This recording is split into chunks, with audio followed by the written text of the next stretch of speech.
ভাবছি আমিও ঘুমাবো, কিন্তু কি করে? সকলের বিলাসী জীবন যখন যান্ত্রিক ব্যস্ততা আড়ালে হারিয়ে যাচ্ছে অজস্র কিশোর কিশোরী স্বপ্নের ভবিষ্যৎ।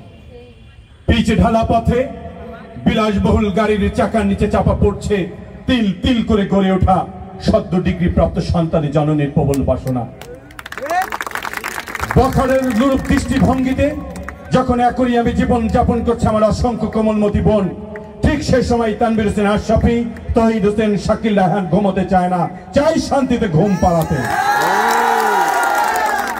আর সেই শান্তিতে ঘুম পাড়ানোর জন্য আজ এই স্বাধীন সার্বভৌম রাষ্ট্রে 56,000 বর্গমাইলের প্রতিটি ইঞ্চি ইঞ্চি মাটিতে যারা পুরনো শকুনরা কামড়ে খেতে চায়, যারা তরুণদেরকে মাদক দিয়ে নষ্ট করতে চায়, তাদেরকে চিরতরে পদতলে গুলিয়ে দেওয়ার জন্য আমরা সদা প্রস্তুত আছি।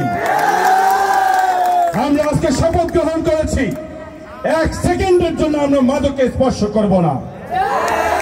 আমরা আজকে শপথ গ্রহণ করেছি, আমরা প্রত্যেকে দেশপ্রেমিক হব। আমরা প্রত্যেকে শপথ গ্রহণ করেছি, আমরা আমাদের পরিবার, আমরা আমাদের রাষ্ট্রকে ভালোবাসবো, নিজে মানুষের মতো মানুষ তৈরি হব। কারা কারা তাদের হাত তুলে একটু দেখতে চাই।